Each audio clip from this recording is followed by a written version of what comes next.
하나님 감사합니다. 오늘도 하나님께서 우리의 발걸음을 하나님의 전으로 인도하시고 귀를 열고 주님의 말씀에 귀를 기울일 수 있는 은혜를 주시니 감사합니다. 오늘 말씀을 듣길 사모하는 자들, 성령님께서 그 마음을 감동시켜 주셔서 우리의 심령에 하나님의 사랑을 알게 하고 하나님의 은혜를 경험하게 하옵소서. 예수님의 이름으로 기도드리옵나이다. 아멘. 세계적으로 수많은 책을 저술하고 영향력을 끼쳤던 찰스 스윈돌이라는 목사님이 계십니다. 그분이 어느 날 주일날 설교에 법을 잘 지키자, 크리스찬들은 법과 질서를 잘 지켜야 된다 그러면서 특별히 교통 질서를 잘 지켜야 된다 그렇게 설교를 했어요.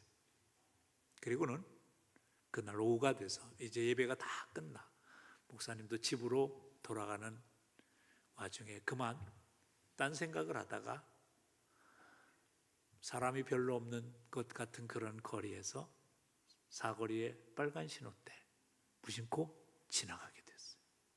근데 옆이 공원이라 놀러 온 사람들이 종종 보였습니다. 순간 깜짝 놀라서 창밖을 쳐다보니까 사람들이 자기를 쳐다보는 것 같아요. 자기가 오늘 설교를 교통 질서를 잘 지키자 그렇게 설교했는데 자기가 깜빡하고 빨간불에 지나가다니 얼마나 부끄럽고 창피한지 빨리 집으로 돌아왔어요. 그런데 집에 오자마자 얼마 지나지 않아서 전화가 오는 거예요. 요즘같이 핸드폰이 있던 시절이라 집에 전화가 왔어요. 예, 누굽니다. 목사님, 저 누군데요. 오늘 무슨 공원 앞에 지나가셨지요? 그렇다고. 그래서 우리들이요 내일 점심에 목사님을 좀 뵙고 싶어요. 아, 교인들이 봤구나. 걱정이 됐어요. 어떻게 해야 좋을까? 그리고 오후가 됐습니다. 내일 오후 점심 식사를 약속하게 한 넓은 장소에 목사님이 등장을 합니다. 교인들은 이미 와서 기다리고 있어요. 목사님이 뭐라고 하나 보자. 설교 때 분명히 교통질서 잘 지키자고 그랬는데 앞에 큰 팻말을 하나 얼굴에 여기다 걸고 딱 들어와요. 근데 거기에 보니까 I'm guilty 이렇게 써요. 나는 죄인입니다. 교인들이 그걸 보고 박장대소 하며 막 웃으면서 목사님 참 보통이 아니야 뭐 죄로 막 이러게. 근데 목사님이 갑자기 그렇게 웃고 있는 뒤로 돌아섭니다. 뒤에도 팻말이 있는 거예요. 죄 없는 자는 돌로 치라. 오늘의 본문의 말씀이 그 얘기예요. 죄 없는 자는 돌로 쳐라. 오늘 본문에 한 여인이 가늠하다 잡혀서 현장에서 잡혀서 끌려옵니다. 그리고는 예수님이 성전에서 말씀을 가르치시는데 예수님 앞에 그 죄인을 끌고 와서 이렇게 말합니다. 5절에 보면 모세의 율법에 보면 이러한 여자들은 돌로 치라 명하였거늘 선생님은 어떻게 말씀하시겠습니까? 이렇게 묻습니다. 근데 여기에 굉장히 중요한 함정이 하나 있습니다. 뭐냐면 예수님이 만약에 돌로 치라 그러면 어떻게 되는 거예요? 77번씩이라도 용서해라 그랬던 걸 어기는 게 되고 또 사람을 돌로 죽이는 권리는 당시 식민지였던 유대 사람에게는 없어요. 누구에게 있어요? 로마 총독에게 있습니다. 로마 황제에게 있습니다. 그러니까 이건 법에 어긋나는 거예요. 그런데 돌로 치지 마라 그러면 뭘 어기는 거예요? 모세의 율법을 어기는 거야. 모세의 율법을 어기는 자도 어떻게 하라고 돼 있냐면 이스라엘 공동체에서 쫓아보내든지 그를 돌팔매질해도 된다는. 그러니 예수님께서 대답하기가 참 어려운 상황에 몰아넣고 있는 거예요. 기가 막혀. 왜 끌고 여기까지 오냐고 성전까지. 근데 그때 예수님이 아무 말씀하시지 아니하고 갑자기 바닥에다 뭔가를 씁니다. 성경에 나와 있지 않아요. 뭐라고 썼는지. 그런데 학자들은 이런 얘기를 합니다. 아마 거기에 이런 얘기를 했을 거다. 살인을 하지 말라, 내 이웃의 것을 탐하지 말라. 뭐 그런 계명들을 쓰지 않았을까, 그렇게 얘기를 합니다. 물론 추측이에요. 그렇게 침묵하는 예수님에게 다그칩니다. 빨리 대답해달라. 어떻게 할까요? 돌로 칠까요? 아니면 그냥 살려보낼까요? 예수님이 한참을 침묵하시다가 그들을 향해서 이렇게 외치십니다. 너희 중에 죄 없는 자가 먼저 돌을 쳐라.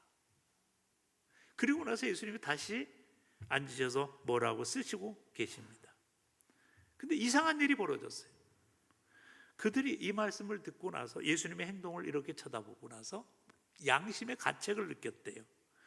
그래서 어떻게 되냐면 9절에 보면 어른으로부터 시작하여 젊은이까지 하나씩 다 나갔다. 성전 밖으로 나갔다는 거예요.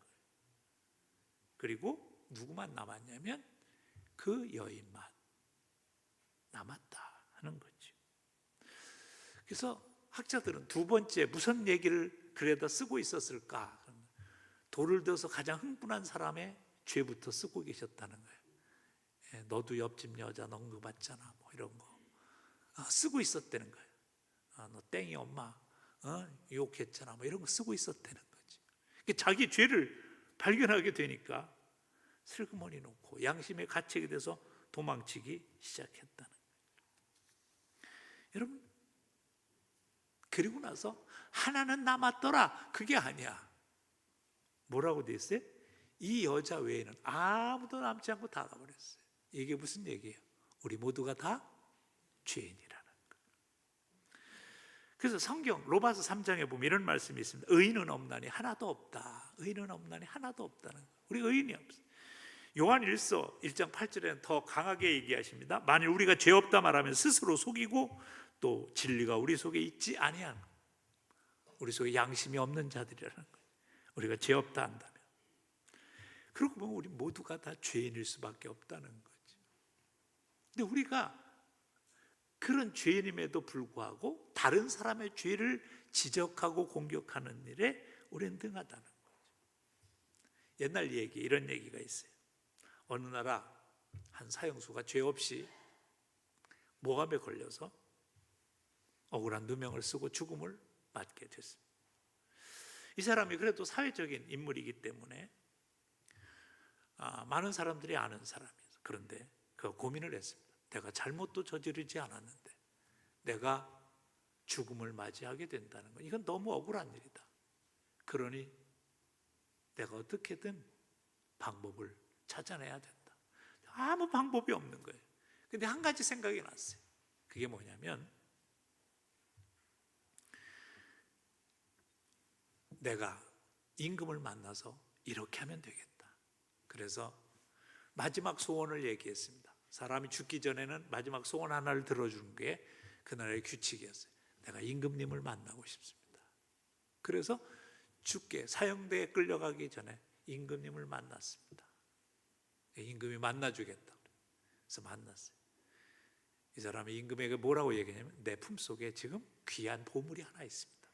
이 보물은 죄가 없는 사람이 심으면 주렁주렁 보물을 수백 개 수천 개 열 수 있고, 만약 죄가 있는 사람이 심으면 싹도 나지 않습니다. 그러면서 저는 이미 죄인이고 이제 죽을 수밖에 없기 때문에 이게 필요가 없어졌는데 우리 집안에 진짜 보물이 있대. 이거 임금님이 좀 심으셔서 나라를 부강하게 만드십시오. 그랬어요.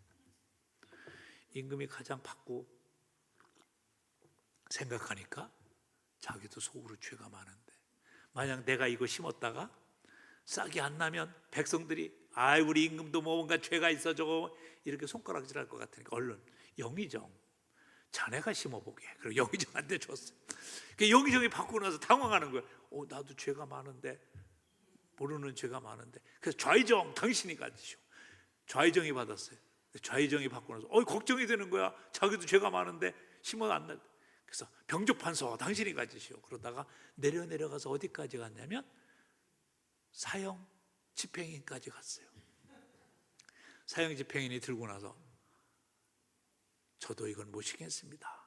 그러고 있으니까 이때 이 죄인이, 억울한 누명을 쓰는 이 죄인이 이렇게 얘기했다. 모두가 죄인인데 왜 저만 죽어야 됩니까? 그때 임금이 깨닫고 사면해라. 그래서 살아났다는 얘기가 있어요. 우리 모두가 다 따지고 보면 죄인이라는 거예요. 오늘 본문의 가늠하다 들킨 여인만 죄인이 아니라 돌로 치려던 모든 사람들도 죄인이라는 거예요. 그래서 그 교도소 선교하시는 박현진 장로님이라는 분이 계세요. 그분이 사람들을 이렇게 표현합니다. 교도소 안에 있는 사람은 들킨 죄인이고 교도소 밖에 있는 사람은 안 들킨 죄인들이라는 거예요.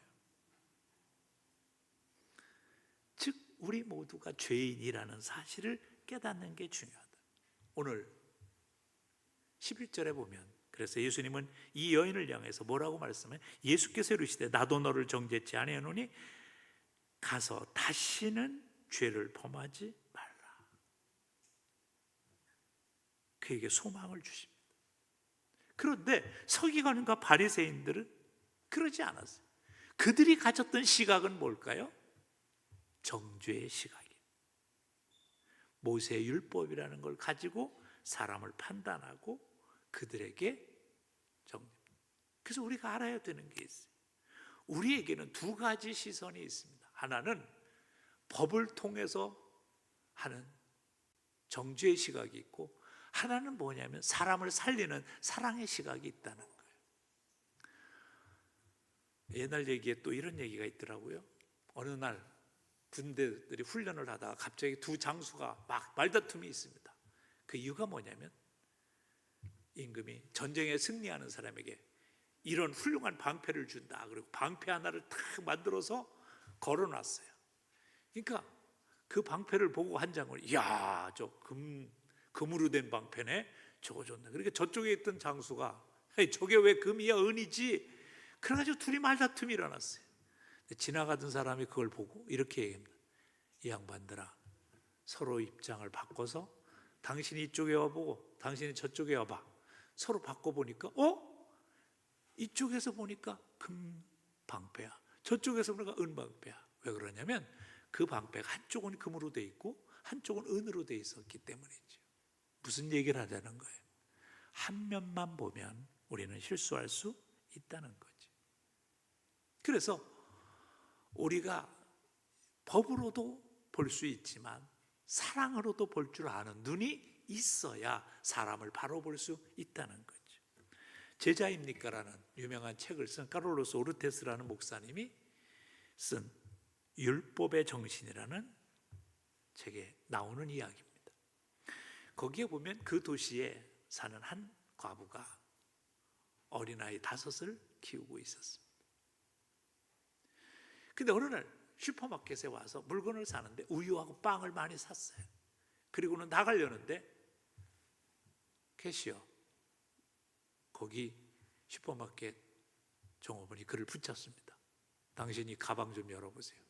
가방을 들고 있는데 그 가방을 열어보라는 거예요. 근데 이 한사 꼭 거부합니다. 그래서 할 수 없이 경찰을 불렀어요. 경찰을 불러서 그 가방을 열어보니까 고기가 가득히. 그래서 경찰서에 끌려가서 이제 구속이 되고 재판을 받게 됐습니다. 재판정에선 이 과부를 향하여 왜 당신은 고기를 훔쳤느냐고 책망을 받습니다. 그때 이 여인이 이렇게 눈물로 호소합니다. 저는 남편이 없습니다. 어린 5아이를 키워야 됩니다. 직장에 나갈 수도 없습니다. 돈을 벌 수가 없어요. 근데 아이들이 몇 개월째 지금 제대로 먹질 못하고 있습니다. 그래서 그만 슈퍼마켓에서 고기를 볼 때 그것을 내가 가방에 담아서 아이들을 갖다 주려고 했습니다. 용서해 달라고. 죽을 죄를 졌다고. 그러면 펑펑 울고 있습니다. 판사가 그 모습을 가만히 지켜보더니 침묵을 깨고 이렇게 판결합니다. 돈벌이를 할 수 없는 저 여인, 어린 5아이를 키우는 저 여인을 방치한 이 사회가 재판을 받아야 됩니다. 정부는 이 5 아이를 키울 수 있는 양육비를 지불할 것을 판결합니다. 그리고 땅땅땅 때려버렸어요. 그게 화제가 된 적이 있다는 거예요. 이 재판관은 슈퍼마켓 주인이나 경찰관과는 다른 생각을 하는 거예요. 물론 법적으로는 슈퍼마켓 주인이나 경찰관이 맞습니다. 그러나 그렇게 할 수밖에 없게 된 이 상황을 이해한 재판관은 다른 판결을 하게 된 거죠. 물론 이 여인의 행동이 옳았다는 얘기는 아닙니다. 그러나 그렇게 만든 이 사회의 문제점을 지적하고 싶은 거죠. 우리가 필요한 게 뭡니까? 여기서 법일까요? 아니면 사랑일까요? 우리가 고기를 훔친 이 여인을 잘했다고 말할 수는 없습니다. 그러나 그렇게 할 수밖에 없이 방치한 이 사회, 그리고 그 주변의 사람들은 그들에게 죄를 물어야 되지 않을까 하는 거죠. 그래서 우리가 여기서 알아야 되는 가장 중요한 원리가 하나 있습니다. 그게 뭐냐면, 정죄는 사람을 죽이고 상황을 망가뜨리지만 사랑은 사람을 살리고 상황을 전환시킬 수 있다는 거죠. 예수님께서 그래서 오늘 이 소망을 가지고 이 여인을 용서하신 거죠. 돌에 맞아 죽어도 마땅한 그런 죄인이지만 이 여인에게 다시 소망을 주면서 다시는 죄를 범하지 말라. 이 여인이 어떻게 됐는지 모르지만 요한복음에 기록한 것으로 봐서 아마 이 여인은 새로운 삶을 살기 시작했다고 믿습니다. 그래요, 여러분. 우리가 오늘의 세상을 맞이하면서 사람을 판단할 때 우리가 어떤 면에서 사람을 판단하느냐, 여기에 따라 우리의 삶이 달라진다는 거죠. 솔직히 우리가 어떤 사람들입니까? 너희의 허물과 죄로 죽었던 자들.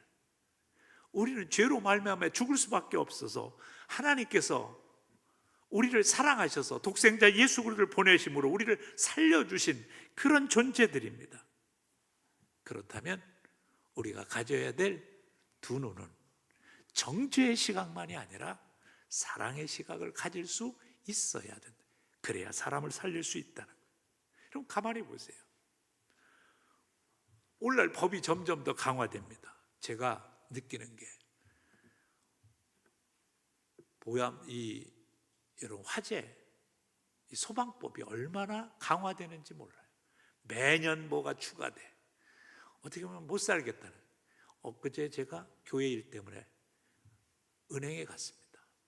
옛날에는 요구하지 않던 여러 가지 서류를 막 요구하는 거예요. 그래서 제가 좀 짜증을 냈습니다. 아니 작년에도 와서 내가 했는데 왜 올해 그러냐. 그랬더니 직원이래요. 서류가 강화됐어요. 그래서 내가 왜 세상이 점점 편해져야지, 왜 세상이 이렇게 복잡해져. 그랬더니 이런 얘기를 하는 거예요. 사람들이 법을 안 지켜서 그렇다는 거예요. 그래가지고 자꾸 강화된다는 거예요. 근데 여러분, 사회가 더 좋아집니까? 법을 그렇게 많이 만들고 소방법을 만들고 뭐 엘리베이터도요, 옛날엔 보험 안 들었어요. 요새는 엘리베이터도 보험 들어야 돼요. 그리고요 10년이 지나면요 부품 강제로 교체해야 돼요. 아주 복잡해졌어요. 세상 말로 얘기하면 살기 힘들어졌어요.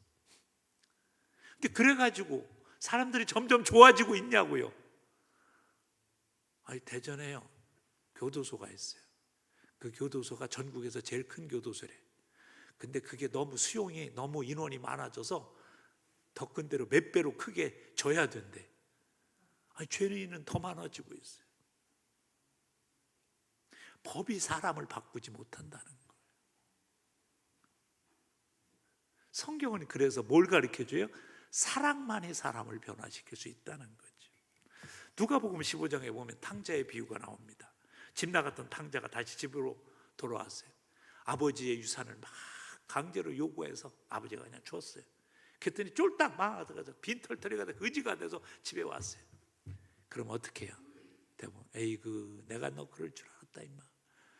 내가 그렇게 너 그러다가 쫄딱 망한다고 내가 얘기하지 않았어? 어? 그러면서 내가 뭘 했냐? 막 이럴 텐데 그 아버지는 아무 소리도 안 하세요.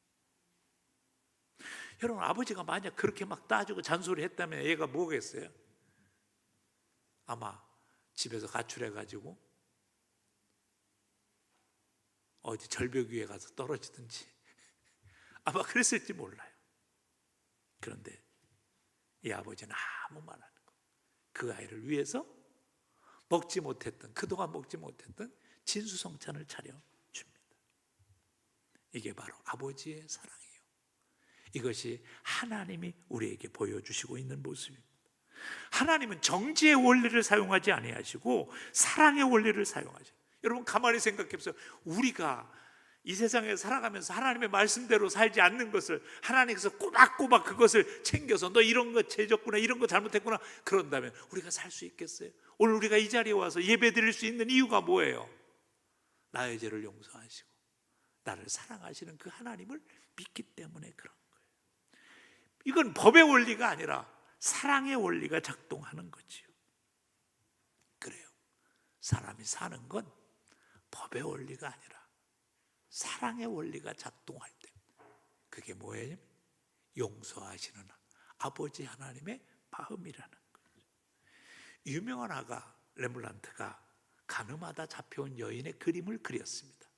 근데 이 렘블란트가 유독히 그 쓰려져서 막 머리 흔들어지고 사람들에 잡혀 끌려온 그 누더기가 된 그 여인의 주변을 노란 빛으로 감싸는 그림을 그렸습니다.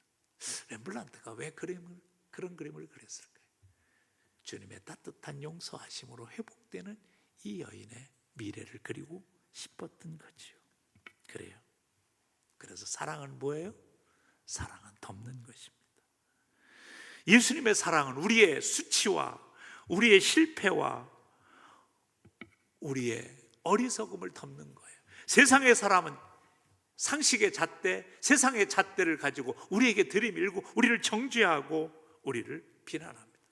그렇지만 우리 주님 우리의 연약함을 아시고 따뜻한 주님의 사랑으로 우리를 용서하시며 우리를 품에 안아주십니다. 그래서 우리가 다시 살아날 수 있는 거죠.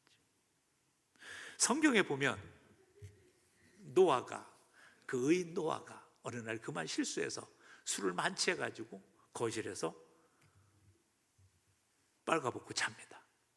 그런데 그 소식을, 그 광경을 본 합은 쫓아나와가지고 사람들한테 아이고 그래 우리 아버지가 좀 빨가벗고 거실에 자고 있어, 아이고 주책이지 어떻게 그런데 막 그러고 떠들고 다닙니다. 그 소리를 들은 셈과 아벳이 뒷걸음질 돌아서 아버지의 하체를 보지 않으려고 뒷걸음질 돌아서 이불을 갖다 덮어주고 그리고 아버지가 수치를 면할 수 있게 해줍니다. 누가 사랑한 겁니까? 나중에 함은 책망을 받고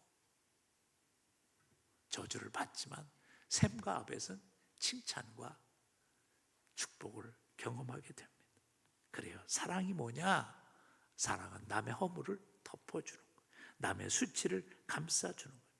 그리고 그 사람의 부족함이 나의 기도 제목이 되는 겁니다. 그게 사랑입니다. 이제 말씀을 한 이야기를 하고 마치려고 합니다. 한 일본 그리스도인이 쓴 간증의 이야기입니다.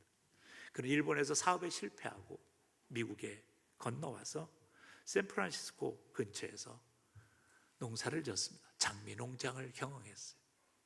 고생 끝에 어느 정도의 이제 수익을 거둘 수 있는 장미 농장을 만들었습니다. 그 옆에 한 스위스 사람이 이사 와서 같이 장미 농장을 하고 있었습니다. 두 가정은 아주 친밀하게 지내서. 근데 이 그리스도인 가정이 전도를 합니다. 예수님 믿으세요. 그래야 미래의 천국이 우리에게 주어집니다. 근데 일본 사람이 받아들이지 않는 거예요. 일본 사람은 싫다고 안 합니다. 절대로. 그냥 웃을 뿐이지요. 그래서 그렇게 시간을 보내다가 그만 일본이 진주만을 공격하는 사태가 일어나게 됐습니다. 그러자 미국에서 정부가 미국 안에 있는 일본인들을 전부 다 수거해서 교도소에 보내는 그런 일이 생기게 됩니다. 죽어라고 고생해서 만든 장미 농장을 두고 이제 감옥에 가게 됐습니다. 수용되게 됐습니다. 이제는 망했구나 절망하는 이 일본인 부부를 보고 이 크리스찬 부부가 이렇게 위로합니다. 저희가 잘 돌볼 테니까 걱정하지 마시고 갔다 오라고. 그러나 일본 사람들은 믿을 수가 없었어요. 어떻게 사람이 이 기회가 잘 됐다, 그리고 자기들 같으면 그것까지 다 자기 농사를 질 텐데. 그래서 그들은 의심하는 마음으로 갔습니다. 자포자기하는 마음으로 갔습니다. 근데 2년이 지나서 미국 정부에서 일본 사람을 다 풀어주게 됐습니다. 다시 고향으로 돌아오게 됐어요. 그들은 절망하면서 이제 어떻게 이 2년 동안 망가진 농장을 다시 회복하지 하고 왔는데 이게 웬일이에요? 자기 농장이 아주 깨끗하게 정돈되어 있고 그 앞에 플랜카드가 붙어 있는 거예요. 웰컴 백 홈. 고향으로 잘 오셨습니다. 옆집 그리스도인들이 붙여놓은 거예요. 그리고 집을 들어와서 보니까 집에 식탁 위에 통장 하나가 있고 거기에 이렇게 되어 있습니다. 여러분, God loves you. 하나님께서 당신을 사랑하십니다. You could start again. 당신은 다시 시작할 수 있습니다. 통장에 보니까 그 장미를 팔아서 얻은 수익금이 그 안에 담겨져 있는 거예요. 절망했던 이 일본인 부부가 거기서 눈물을 흘릴 수밖에 없습니다. 그리고 나서 그들이 그 통장을 들고 이 그리스도인 집에 쫓아왔어요. 그리고 나서 이렇게 고백했다는 거예요. 나도 당신이 믿는 하나님을 믿고 싶습니다. 그가 예수 믿게 된 동기를 이렇게 간증하고 있는 거죠. 여러분, 정죄는, 지적은 사람을 살릴 수가 없습니다. 그러나 사랑은 사람을 살리는 거죠. 우리가 때때로 내 자녀를 지적해서 고치려고 얼마나 잔소리합니까? 여러분, 내가 내 남편, 내 아내를 바꿔보려고 얼마나 잔소리합니까? 근데 변하던가요? 아니요. 그러나 사랑하면 바뀌게 되는 거죠.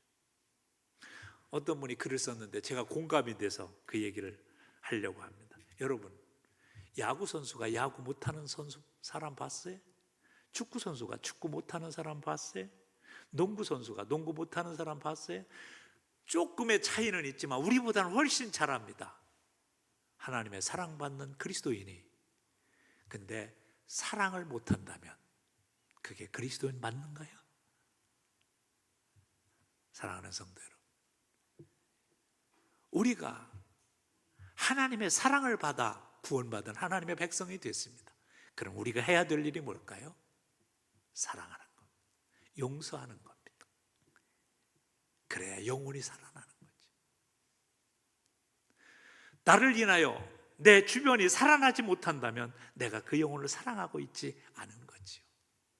이제부터 내가 주님께 받은 사랑, 내 아버지가 사랑의 하나님이라는 사실을 안다면 이제부터 내가 작은 사랑을 한번 실천해 보시길 바랍니다. 내 이웃에게 사랑의 메시지 한번 보내보고, 사랑의 선물, 요즘은 너무 좋은 게 카톡으로 보내도 되고 뭐 얼마든지 사랑을 표현할 수 있는 방법이 있습니다. 그래서 여러분의 이웃들의 삶을 살리는 여러분이 되시길 주님의 이름으로 축복합니다.